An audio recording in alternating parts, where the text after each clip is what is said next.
আজব দোকানদার। এই আপনার কি হয়েছে, কি হয়েছে? আপনি হেলমেট মাথায় দিছেন কেন?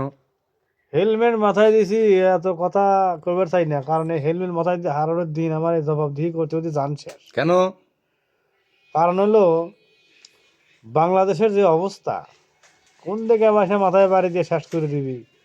অথবা নিজের মাথা বাঁচাতে হয়তো 3,000 টাকা খরচ করছি, এই হেলমেট যদি না রাখি তাহলে কিন্তু আমার মোটামুটি মরে যাওয়ার সম্ভাবনাই বেশি।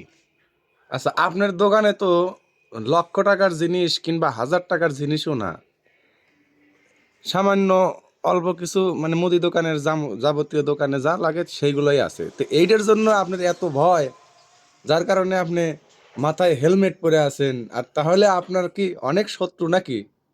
শত্রু বলতে কি ভাই, সেফ থাকা ভালো।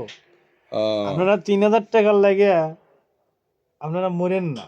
3,000 টাকা লাগা প্রত্যেকেই আপনারা হেলমেট লাগা লাগা ঘোরেন, আর হেলমেট লাগা বসে থাকেন, হেলমেট লাগা ঘুম পারেন। আমরা তো জানি না আসছি যে মোটর সাইকেল যারা রাইডিং করে তাদের জন্য হেলমেট প্রযোজ্য।